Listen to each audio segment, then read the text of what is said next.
ऐसा क्या हुआ कि कोटा में बच्चे आना ही बंद हो गए। Hello everyone, welcome back to our channel. तो आज हम लोग बात करने वाले हैं कोटा के बारे में। मैं हूं स्वेक्षा और ये है मेरी बहन सुहानी जो यहाँ पे नीट की तैयारी कर रही है। मेरा ये बताना जरूरी हो जाता है कि ये नीट की तैयारी कर रही है क्योंकि इसका पर्पस भी तो पता होना चाहिए कि हम लोग कोटा में क्यों रहते हैं। तो जब हम लोग यहाँ पे आए थे ना, स्टार्टिंग में कोटा बहुत ज्यादा एक्साइटमेंट थी हम लोगों के अंदर। मतलब ये तो जैसे पागल हुई जा रही थी कि हाँ मैं कोटा जाऊंगी। मतलब आज हम लोगों को 1.5 साल होने आ रहा, कोटा में रह रहे हैं, एंजॉय कर रहे हैं। बट जब हम आए थे ना, सीरियसली बताएं, यहाँ पे हमें रहने के लिए रूम नहीं मिला था। खाने के लिए मेस तो मिल गई थी, बट जब तक रहेंगे नहीं तब तक, जब तक सर पे छत नहीं होगी, खाने की व्यवस्था क्यों करेंगे हम लोग। तो मतलब फाइनली हम लोग को यहाँ से 2 किलोमीटर दूर रूम मिला था। कहीं भी मतलब पैर रखने की तो जगह ही नहीं थी कोटा में। लैंडमार्क सिटी में मैं बात कर रही हूँ क्योंकि मैं लैंडमार्क सिटी में रहती हूँ। हाँ, तो पहले जब मैं नई नई आई थी तो काफी न्यू न्यू एक्सपीरियंस था। ऐसा लग रहा था कि अभी बहुत कुछ है कोटा में जो मुझे एक्सप्लोर करना है। इवन मैं तो ना मतलब यहाँ पे जो सारी बिल्डिंग्स है ना वो पास पास है, तो मुझे इतनी कंफ्यूजन होती थी। मैं घर से निकलती थी, फिर मैं भूल जाती थी कि मैं रास्ते ही भूल जाती थी। लेकिन हाँ, अब धीरे धीरे आदत हो गई है तो अब काफी कुछ जानने लगी हूँ आसपास। और पढ़ाई वगैरह? हाँ, मैं 11th और 12th मेरा भी चल रहा है। तो मैंने 11th नर्चर भी कोटा में ही किया है। तो नर्चर में ऐसा था ना कि मतलब कि मैं 10th करके आई थी तो मुझे पता नहीं था। पहली बात तो मुझे स्ट्रेटजी नहीं पता थी कि 11th को कैसे मुझे पढ़ना है। मैंने ना एकदम मतलब इतना सीरियस लिया नहीं 11th को। तो हाँ, मैं कह सकती हूँ कि मेरा नर्चर इतना कुछ खास नहीं गया। बट जब 12th आई तो मुझे लगा हाँ यार, एक ही साल, अब तो 12th ही है, जो जो कुछ है उसके बाद सीधा नीट है। तो फिर मैंने अब थोड़ा 12th में थोड़ा इम्प्रूवमेंट किया है। मेरी 11th भी मैं काफी कवर कर रही हूँ, बस ऐसे चल रही है धीरे धीरे। तो मतलब मेरा ऑल ओवर कहने का मतलब ये था कि जब बच्चा आता है ना तो एक उसकी आंखों में ना सपना होता है कि हाँ वो कुछ करेगा, कुछ अच्छा बन के जाएगा कोटा से। लेकिन ऐसा क्या हुआ कि कोटा में बच्चे आना ही बंद हो गए। मतलब पिछली बार इतना क्राउड रहता था ना कि जहां भी देखते आपको स्टूडेंट्स ही स्टूडेंट्स दिखाई देते थे। हाँ। लेकिन इस बार का सिनेरियो ऐसा है कि इतने कम बच्चे यहाँ पे आए हैं और जो भी कोटा में पहले से स्टडीज कर रहे थे वो लोग भी चले गए हैं। तो आज मैं इसका रीजन बताऊंगी कि कोटा में डाउनफॉल कैसे चालू हुआ। किसी को नहीं लगता था भाई कि कोटा में डाउनफॉल हो सकता है, कोटा से भी स्टूडेंट्स जा सकते हैं। मतलब जो सिलेक्ट नहीं हुए वो भी जा रहे हैं आज के टाइम पे। तो मतलब इसके बहुत सारे रीजन है, मैं आपको धीरे धीरे करके बताऊंगी। तो सबसे पहला रीजन ये है कि जो ऑनलाइन क्लासेस चलने लगी, और सबसे बड़ा रीजन है पीडब्ल्यू के आने से क्या हुआ कि बच्चे जो कोर्स वो 1 लाख 1.5 लाख में परचेज करते थे, अब उनका कोर्स मात्र 5,000 के अंदर उनको मिल रहा है। तो ये कहीं ना कहीं देखा जाए तो कोटा के डाउनफॉल का सबसे बड़ा रीजन है ऑनलाइन क्लासेस।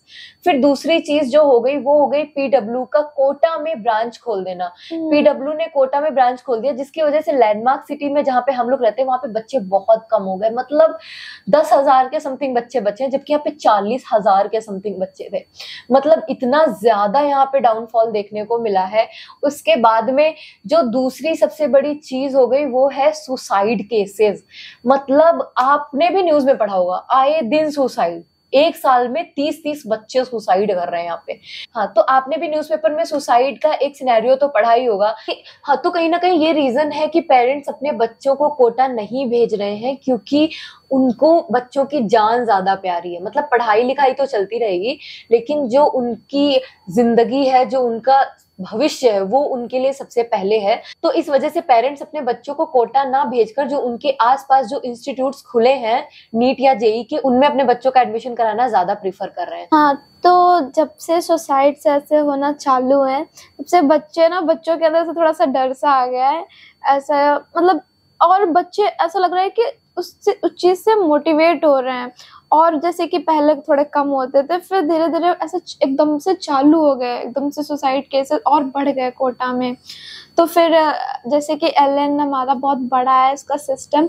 ऐसा स्टूडेंट टीचर मीटिंग में होता है कि हमारे जो मेंटर होते हैं हमें ऐसे पर्सनली बुलाते हैं और हमसे पूछते हैं कि बेटा कोई दिक्कत तो नहीं है तुम्हें, ऐसा कोई तुम्हें परेशान तो नहीं कर रहा, कोई लड़ाई झगड़ा किसी से, और मम्मी पापा तो प्रेशर नहीं कर रहे।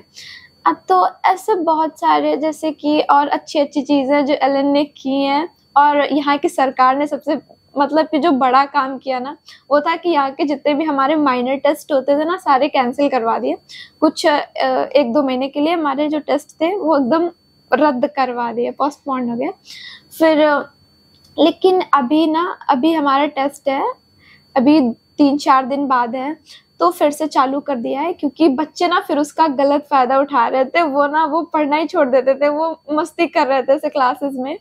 और अभी एक और चीज हुई है जो कि कोटा में पहली बार ऐसा हुआ है कि बच्चों के लिए ना फंडे, मतलब कोचिंग में फंडे इंड्यूस्ड हुआ है। तो उसमें क्या होता है कि जैसे कि एक हमारा डे डिसाइड करते हैं बेसिकली, और उसमें ना जो लास्ट पीरियड में 15 मिनट बचते हैं उसमें हमें कुछ ऐसी फन एक्टिविटीज करवा दी जाती हैं जिससे कि हाँ से थोड़ा स्ट्रेस कम रहता है। तो वही उसी में हम लोग गाना वाना गा लेते हैं, ऐसे थोड़ा गेम वेम खेल लेते हैं, तो थोड़ा अच्छा लगता है, मजा आ जाती है। तो ये सारे स्टेप्स जो है एलन ले रहा है अपने बच्चों को थोड़ा सा एंटरटेन करने के लिए, ताकि उन पे पढ़ाई का प्रेशर थोड़ा कम रहे और वो थोड़ा इन सब चीजों के बारे में कम सोचे। और इस बार ना मतलब जो AIR फर्स्ट आई थी तनिष्का की, तो उनकी होल्डिंग भी अलग से नहीं लगाई गई ताकि बच्चों को ऐसा फोमो ना रहे कि मतलब उनको ऐसा ना लगे कि हाँ इसकी जगह पे मैं होनी चाहिए थी, ऐसा कुछ फीलिंग ना है उनको। इस वजह से इस बार वो AIR फर्स्ट की जो होल्डिंग रहती है ना, जो लगाते हैं जो सारे मतलब इंस्टीट्यूट्स होते हैं, अगर उनके AIR आ जाता है कोई भी मतलब तो लगाते हैं 100 के अंदर अगर आ जाता है, तो वैसा इस बार कोई भी प्रचार नहीं हुआ एलन की तरफ से मतलब। और इस बार ऐसा हो गया ना कि मतलब एलन से AIR 10 में किसी का भी नाम नहीं आया है, तो इस वजह से हो गया कि कोटा का और थोड़ा सा डाउनफॉल हो गया, क्योंकि यहाँ पे ना एलन का ही हर जगह नाम है। मतलब अब तो PW भी है, मोशन भी है, रिलायबल कोचिंग्स भी है और रेजोनेंस भी है। हालांकि स्टार्ट बंसल क्लासेस से ही हुआ था यहाँ पे, तो बहुत सारे ऐसे इंस्टीट्यूट्स आते गए, बट एलन जो है वो ना डोमिनेट कर रहा है।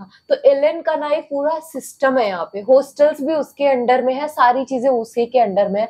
तो कहीं ना कहीं सुसाइड्स की वजह से ना हॉस्टल्स पर बहुत ज्यादा प्रेशर पड़ रहा है, बच्चों पे प्रेशर पड़ रहा है। इसकी वजह से बच्चे मतलब अपनी मर्जी से कुछ कर नहीं सकते हैं, टेरेस पे नहीं जा सकते, अगर उनको जरा सा भी सफोकेशन वगैरह हो रहा है तो ऐसा कोई काम नहीं कर सकते, मतलब जिसकी वजह से जरा सा भी उनपे डाउट किया जा सके। तो ये रीजन रहा है, बच्चे थोड़े से स्ट्रिक्ट हो गए हैं, बाकी और तो सब अच्छा है। मुझे लगता है धीरे धीरे ना और कोटा का डाउनफॉल आएगा। मतलब मैं ऐसा नहीं चाहती हूँ कि ऐसा हो, क्योंकि एक माहौल होता है जिसकी वजह से वो पूरी दुनिया में पहचाना जाता है। जैसे कोटा का एक स्टूडेंट्स वाला माहौल था, उसकी वजह से कोटा विश्व विख्यात था, बट अब तो अभी आने वाले टाइम में ना कोटा में जो स्टूडेंट्स है ना उनका नंबर और ज्यादा कम हो। हाँ, तो इसका रीजन ये था कि एलन ने भी अपनी कोचिंग सेंटर्स खोल दिए हैं बाकी सारे शहरों में, PW के भी हैं, और बच्चे ना अब अपने होम टाउन से स्टडीज करना ज्यादा प्रीफर कर रहे हैं। और सुसाइड केसेस दूसरा चीज था, उसके बाद में ये प्रेशर, ये पैनिक, ये सारी चीजें थी, पेरेंट्स का कहीं ना कहीं डिसएग्री करना, तो ये सारी चीजें थी। इस वजह से कोटा का डाउनफॉल चल रहा है। आई होप ये सही हो जाए, पेरेंट्स ऐसा ना करे, मतलब अच्छी चीज है। बाकी चेंजेस तो जरूरी होते हैं, मतलब हर एक कभी ना कभी तो डाउनफॉल आता ही है और चेंजेस होते हैं। अगर हमारा वीडियो आप लोग को इन्फॉर्मेटिव लगा हो और अच्छा लगा हो तो इसे सब्सक्राइब कर दीजिएगा और शेयर कर दीजिएगा मेरे वीडियोस को। मिलते हैं आपको अगली वीडियोस में, और लाइक कर देना मेरी वीडियोस को पक्का पक्का। तो मिलते हैं आपको अगली वीडियो में, till then bye, thanks for watching. Thanks for watching.